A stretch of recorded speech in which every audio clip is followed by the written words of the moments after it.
My name is Vaibhav. I'm from Aussizz Group. I'm a registered migration agent at Aussizz Group.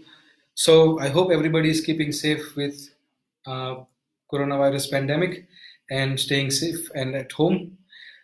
Today we are going to go live about the partner visa. But before I start getting into the information about the partner visa, I would like to bring to your notice that if your partner is stuck overseas and if you are an Australian citizen, or if you are a person who is a partner of an Australian citizen who is stuck overseas and want to come to Australia, they can go to covid19.homeaffairs.gov.au and apply for a travel permission, and then you can book your tickets to come down to Australia. But without the travel permission, you cannot board that flight and come to Australia. So please make sure that if you're bringing your partner or if you are coming down to Australia because you want to join your partner who is an Australian citizen, make sure that you log on to covid19.homeaffairs.gov.au and apply for a travel permission before you board the flights. Now, today we are going to discuss about the partner visa very much in detail, about how the partner visas works and what are the options one would have to apply for a partner visa. So first we will go through the onshore options. So if you are an applicant for a partner visa, or if you have a partner who is an Australian citizen and you are an Australian citizen and you want to bring your partner here or they are in Australia, right? So you can probably consider an onshore partner visa option. Now, onshore means that they are in Australia on certain visa, or let's say a substantive visa. Maybe they are on a visitor visa, or they are on a student visa, or any kind of temporary substantive visa. Then your partner can apply for a partner visa. Now, because they're onshore, the subclass will be a subclass 820. Now, once you apply for a partner visa subclass 820, your partner will be granted a bridging visa A, so that will allow them to stay here in Australia even if their current visa expires. Then you have to wait for the visa to be granted, and once the visa is granted, that would be subclass 820, provided that you submit enough evidences that your relationship is genuine and continuing. Now, we will go into the documentation as well about the relationship, but the waiting period for this one, for subclass 820 visa to be granted, is up to 20 to 30 months. So you can expect to wait for maybe, let's say, 15 months, 20 months. Some cases takes even more than 25 months, and some cases even takes longer. But if your visa is granted within 24 months from the date of lodgement, you get the subclass 820, which is called stage 1. And then once you complete the 2 years from the date of lodgement of your initial partner visa application, subclass 820. So let's take an example. So somebody lodges a partner visa application on January 2020. So, and if their visa is granted before, let's say, January 2022, which is before 24 months ends, so they will be granted a 820 visa, right? And once they complete the 2 years, which will happen in January 2022, then they can apply for a subclass 801. And that once that visa is granted, then only your partner is actually a permanent resident. Until then, it's a partner temporary visa. The reason is because that's, let's say, you can consider it to be a cooling off period for your partner visa, because in case your relationship breaks down during this time, until the partner gets a partner visa subclass 801, that they are not considered to be a permanent applicant. Now, this application is a combined application. So when you pay for the visa application for a partner subclass 820, you are already paying for both of the applications. So it's a combined application and it's a continuous application. So once your 820 visa is granted, you just simply have to submit another application without paying any fees and submitting the documents to prove that your relationship is still genuine and it's continuing, and then you can be granted a subclass 801 visa. But what if the processing time exceeds the 24 months? Then your partner does not get the partner subclass 820 visa, because you have already served, while waiting for the partner visa to be granted, you have already served this waiting period, which is, or cooling off period, let's say. So therefore, you will be granted a subclass 801 directly. So you don't have to wait for that stage 1 and stage 2. You directly go to the stage 2 because you've completed the 2 years. In other cases as well, that you can get an 801 visa directly if your relationship is more than 3 years old at the time of application for a subclass 820 visa. So let's say if you're applying today for a partner visa and you have been married with that person for more than 3 years already, that means you can directly apply for a subclass 801. And there is another scenario as well, that your relationship is 2 years old and you have a child from the relationship. You can still apply for a partner visa, but you will not be granted a stage 1 and then stage 2. You will be directly granted a stage 2 visa. Now, there are 2 ways you can prove your relationship. because this visa is all about proving your relationship with your partner. Now, what are the options? The option number one is you prove a de facto relationship. Now, in de facto relationship, you have to provide an evidence that, so again, in de facto relationship as well, you have two options. Either you prove that you're living with your partner for more than 12 months together before you lodge an application for a surplus 820 visa. So if you're living together for more than 12 months, it's not a problem. And if you're not living together for more than 12 months, you have to be living together at the time of application, and your relationship has to be registered with the relevant state authority for a relationship, your de facto partnership, right? So there are two options. Now, the third option is the marriage, obviously. So in marriage, what you need to prove is that you are married with your partner, which is, let's say, providing a legal marriage certificate, right? Now, what are the options we have to prove your relationship apart from this? So this is one part of legal recognition of your relationship, either a married relationship or de facto relationship. Now we have to also prove that your relationship is genuine and it's continuing. So how do you prove is providing an evidence that you're living together. So there are total 4 pillars that we look at in terms of proving your relationship. Number one is a social relationship, a social awareness of your relationship. So that could include, let's say, your Facebook or your Instagram or any other social medias that you're using. So all your social media activities where you have disclosed your relationship and you are putting your partner's photo and your photos together, or you're putting posts that shows that you're in relationship with that person. Your friends and family members, your work colleagues, and people around you who you interact with on daily basis or on a regular basis are aware of your relationship. So that's evidence that your relationship is socially recognized by your social network, right? So that's the first pillar, is a social awareness of your relationship. Second pillar is the financial commitment between you and your partner. So how do you prove that? Is, let's say, you can provide a bank statement showing that you and your partner have a joint bank account where you actively operate that account. Let's say you're receiving your salary in your bank account, you're using that money to pay all your bills like rentals, electricity, gas, or telephone, internet, and probably grocery shoppings and your personal shoppings and all those expenses. So that shows that you are financially committed to each other. Now, obviously, in many cases, we have seen that people do have the joint bank account, but they do not use it. So now, obviously, if you're not using it, that document does not hold too much weight. So therefore, if you are in a genuine relationship, but you are maintaining your own separate bank accounts, and then you are just having a joint account for the sake of having it, that won't help much. But if you're putting, let's say, some people do that they use their separate accounts for the rest of the part, but then when it comes to paying the bills, they put the money, same amount of money in this in their joint account, and then they use it. That could still be a valid option to do it. But if your bank account is just sitting idle and they're having only small transactions and not much, that account would probably not hold too much weight in your application. So it's better to use your account on a regular basis. If your relationship is genuine and you're committed to your partner, there is no harm on using a joint account rather than using a individual account for each of you. Another way to prove your relationship is you can financial commitments is that you can nominate each other on your tax returns. That's so obviously when you apply for your tax return, you would have mentioned your partner's name and their income, or maybe further details about your partner's income and everything, right? So that also is an evidence that you're putting your partner in your tax documents. Then a superannuation. So in your super account, you can nominate a beneficiary.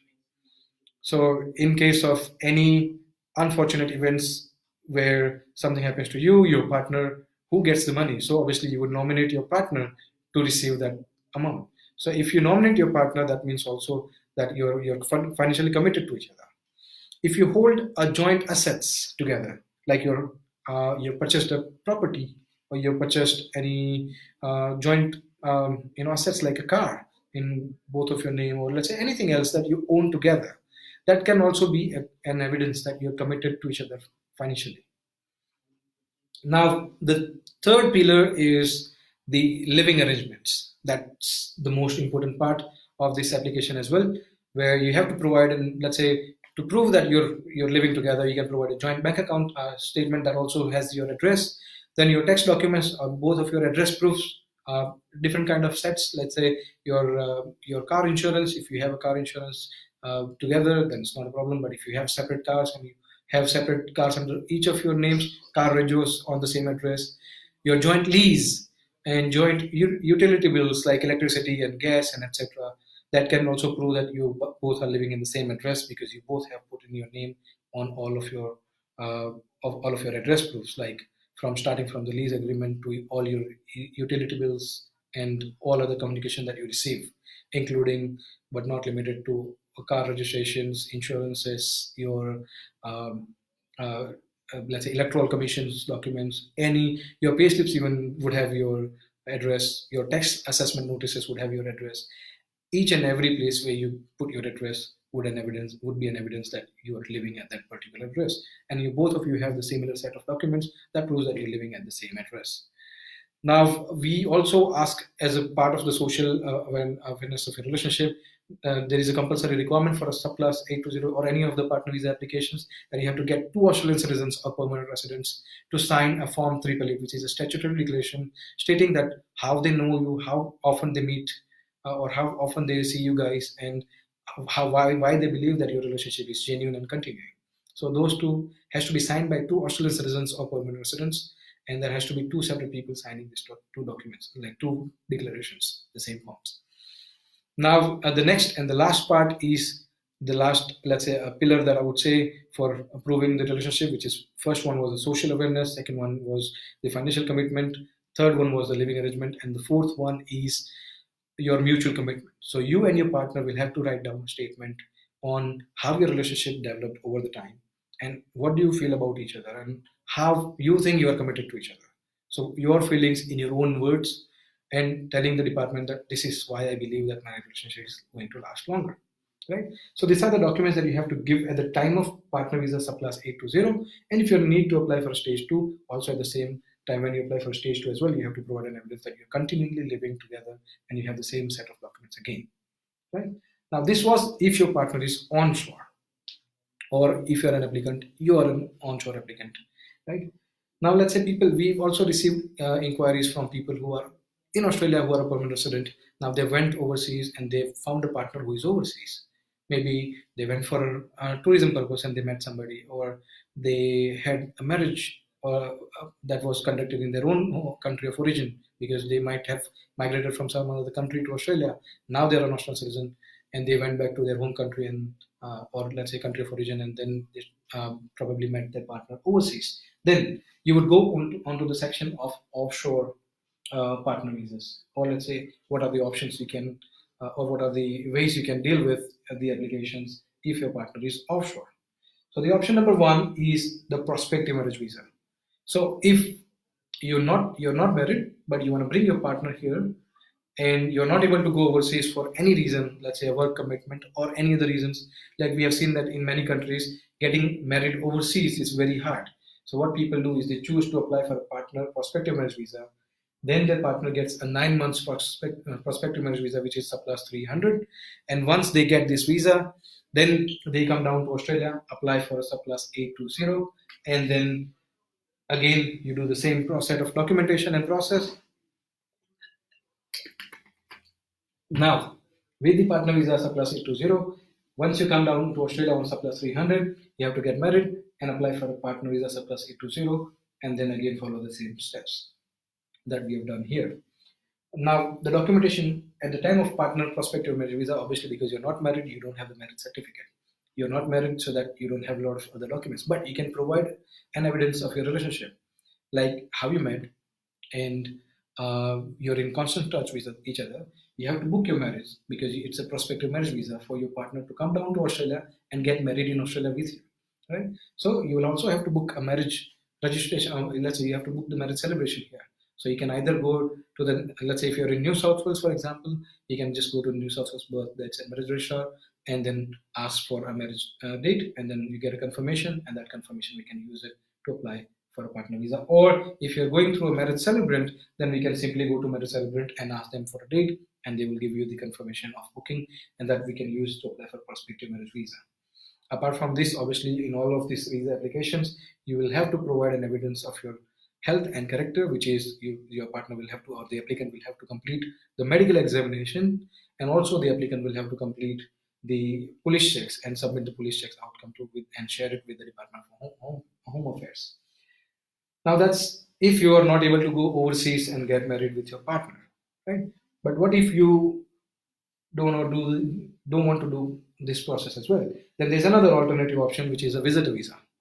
So you apply for a visitor visa for your partner. Once you get a visitor visa, you have to check whether there is a no further stay condition on that visa or not.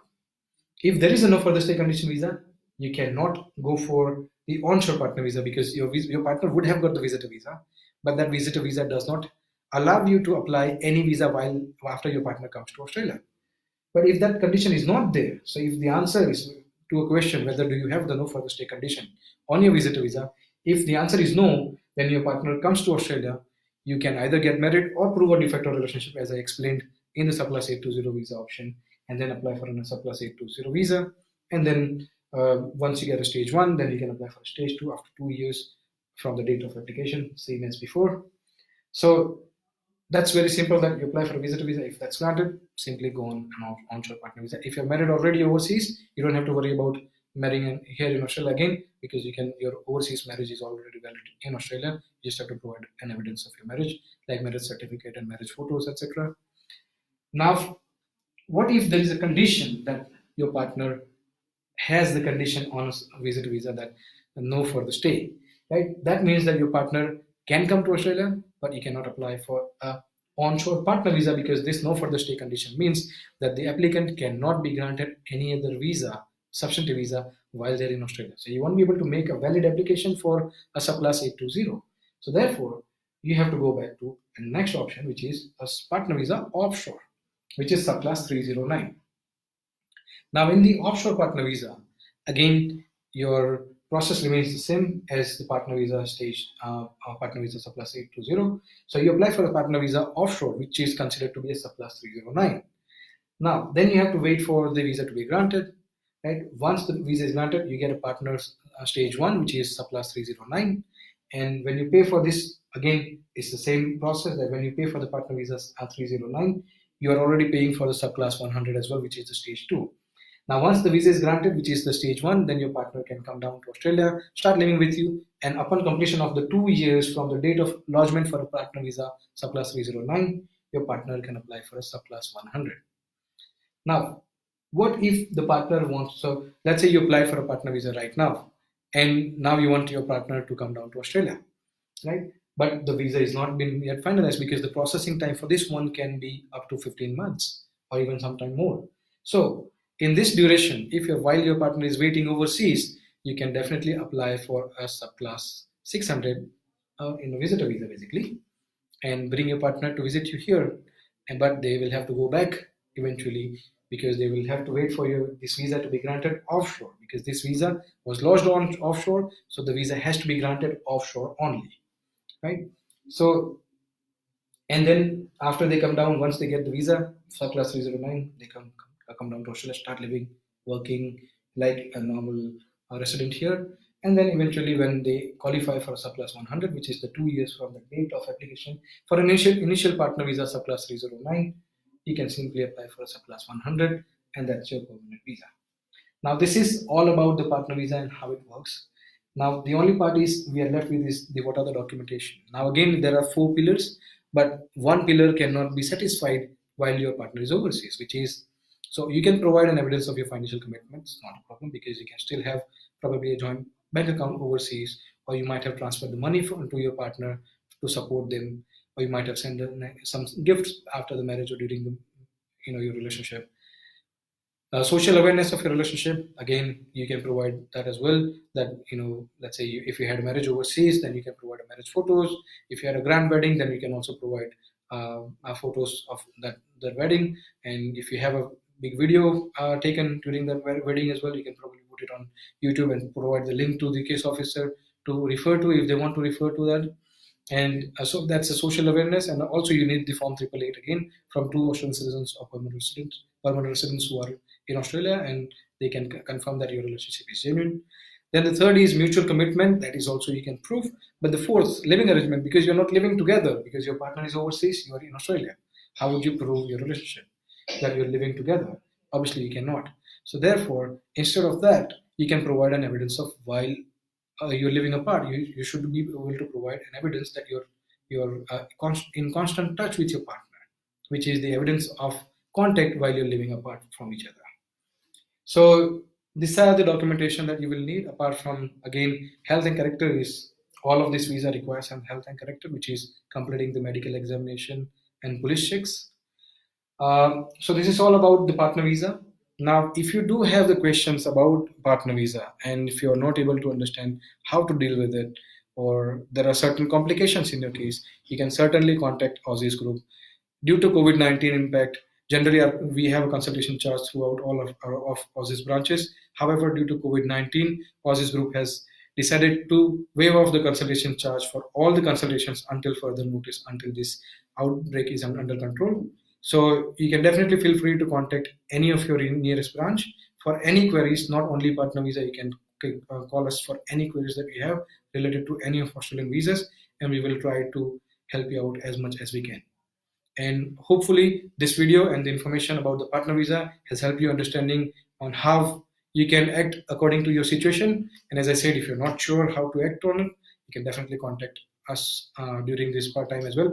We are working from home. We do provide a phone and video consultation, so you're definitely feel free to contact us and book your appointment with one of our migration agents, and hopefully we will be able to help you as much as we can.